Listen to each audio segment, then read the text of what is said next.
اس لیے انہوں نے نظر آتا ہے کہ کہا کہ یہ مطالبہ نہیں مانا جا سکتا. فدعا ربہ ان ہؤلاء قوم مجرمون.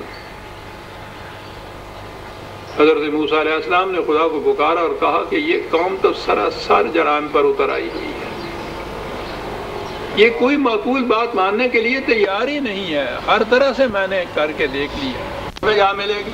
ہوتے دیوا بالان. بہرحال اس میں تو کرنٹ آ گئی، یہ کاش ہمارے قلوب میں بھی کرنٹ کہیں آ جائے. وہ کہا کہ یہ قوم بڑی جرائم پیشہ قوم ہے.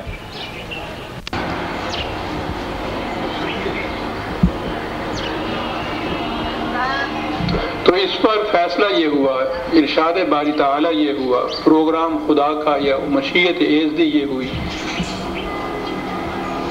حضرت موسیٰ سے کہا گیا کہ فَأَسْرِ بِعِبَادِي لَيْلًا إِنَّكُمْ مُتَّبَعُونَ.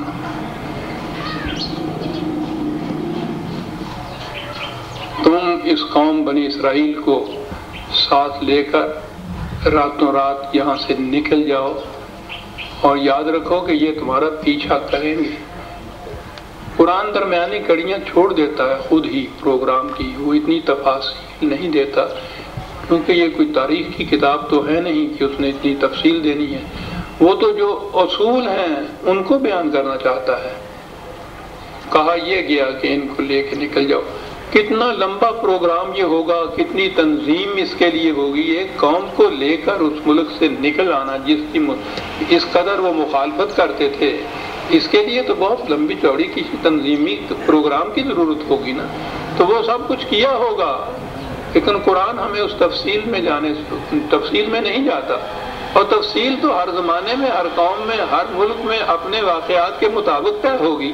کسی ایک دور کی تفصیل تو دوسرے دور میں کام نہیں آ سکتی. اصول تو غیر متبدل رہتے ہیں، یہ تفاصیل جو ہیں وہ بدلتی رہتی ہیں.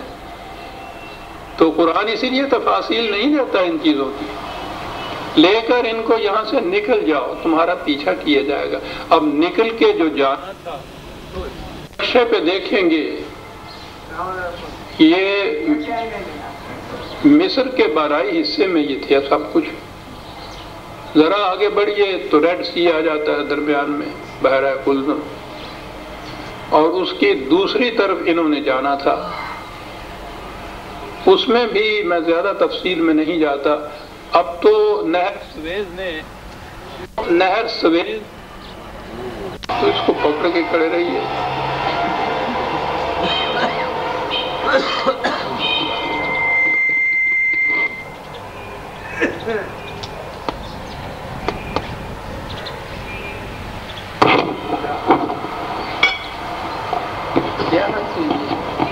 سویز نے ریڈ سی کو اور بحیرہ روم کو ملا دیا ہے آپس میں. اس زمانے میں یہ ریڈ سی نہیں تھی، یہ نہر سویز نہیں تھی، وہ خشکی تھی. تو یہ بحیرہ قلزم یا ریڈ سی وہاں جا کے ختم ہو جاتی تھی. یہ اس سے ذرا پیچھے دو شاخوں میں بٹ جاتی تھی. بڑی شاخ تو مصر کی طرف تھی اور چھوٹی سی شاخ ادھر آ جاتی تھی، ادھر اب سینا یا فلسطین آپ سمجھ لیجیے. تو یہ جو درمیان کا اس کے خشکی کا قطع تھا، یہ قطع تھا جو سینا کہلاتا تھا. اس قطع کے اندر انہوں نے خشکی کے قطع میں ادھر آنا تھا. ابھی پہلی جست میں یہ وہاں سے فلسطین نہیں آئے تھے، یہ بعد میں آئے ہیں. پہلے انہوں نے مصر سے نکل کے یہ جو درمیان میں چھوٹا سا پارٹ تھا اس کا ریڈ سی کا، اس کو عبور کر کے سینا کی خشکی کے قطع کے اندر آنا تھا انہوں نے. اب دورات میں ہے اور دورات کے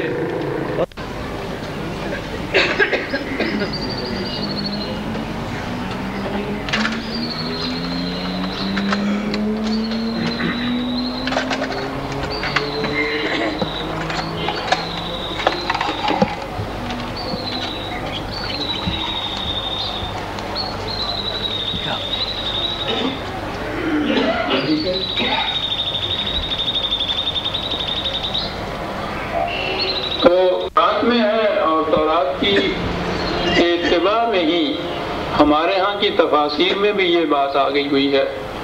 ہمارے ہاں کی تفسیریں جو ہیں تو اکثر و بیشتر ان کو اسرائیلیات کہتے ہیں. تورات کے جو قصے ہیں، وہاں کے جو افسانے ہیں، وہ ہمارے ہاں کی تفاسیر میں آگے ہوئے ہیں. ہمارے ہاں بھی یہ ہے جو کہ تورات میں یہ ہے کہ وہاں آئے تو یہ پھر ایک معجزہ تھا کہ وہ حضرت موسیٰ علیہ السلام نے وہ سمندر پہ اپنا سونٹا مارا، عصا جس کو کہتے ہیں، اور اس سے وہ سمندر دو پارٹ میں پھٹ گیا.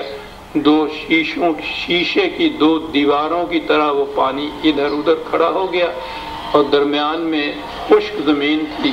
اس میں سے یہ سارے بنی اسرائیل نکل کے اور وہ خشکی میں چلے آئے.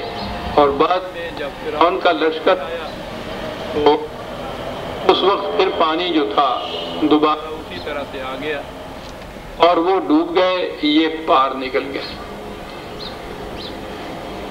تو چونکہ ہمارا ذہن بھی عادی ہو گیا ہوا ہے کہ کوئی نہ کوئی چیز فوق الفطرت ہونی چاہیے، تو جب بات ہوئی نا، ورنہ نبی کاہے کا ہوا. جیسا ہمارے ہاں کہ یہ اولیاء اللہ جن کو کہتے ہیں، ان کی ایک ہی پہچان ہوتی ہے، ان کی طرف کرامات مشہور ہوتی ہیں.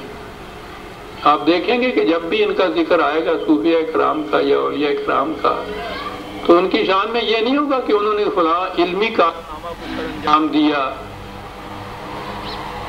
بات یہ ہوگی کہ جی یہ کرامت ان سے سرزد ہوئی. تو اقبال کے الفاظ میں معقول کو پیروں کی کرامات کا سودا ہے، بندہ آزاد خود ایک زندہ کرامات ہے.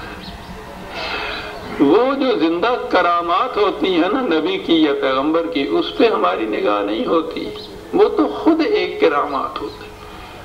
اس کے لیے ہم ڈھونڈتے ہیں کہ اس کے کرامات، اس کے معجزات کیا ہیں، وہ دلیل نبوت بنتا ہے ہمارے ہاں سے. تو ہم ہر واقعہ کے اندر کوئی نہ کوئی معجزہ فوق الفطرت کی کارنامہ سامنے آئے جب مانتے ہیں کہ ہاں بات ہوئی نا، یہ ہے نا جو نبوت کرتی تھی، جو نبی کرتا تھا، یہ ہے نا جو اللہ تعالیٰ نے کیا اس کے لیے.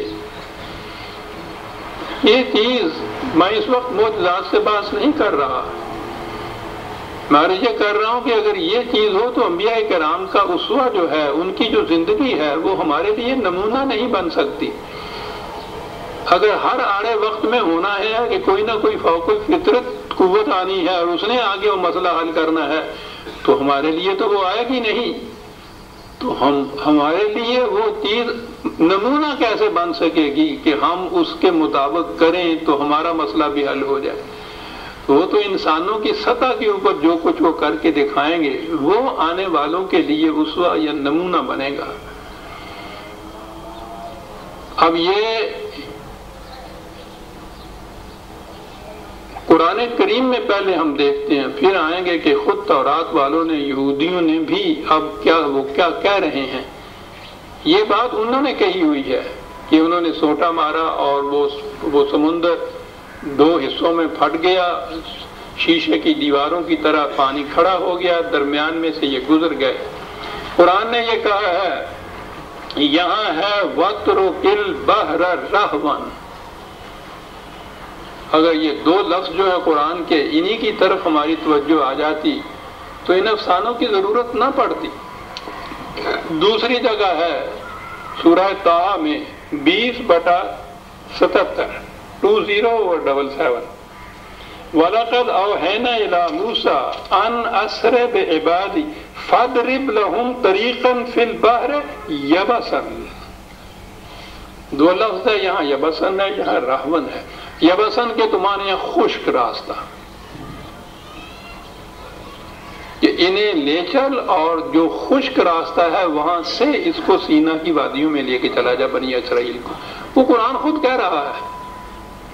تو یہ سمندر میں یا ایسا سمندر کہ جہاں آ کے آخر میں نے کہا ہے نا کہ خشکی آ جاتی ہے، وہاں یہ خشک کس طرح سے راستہ ہوگا.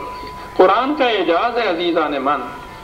وَاتْرُكِ الْبَحْرَ رَهْوًا، راہون کہتے ہیں مد و جزر سے پانی کبھی اوپر کی طرف آتا ہے، کبھی پیچھے کی طرف ہٹ جاتا ہے.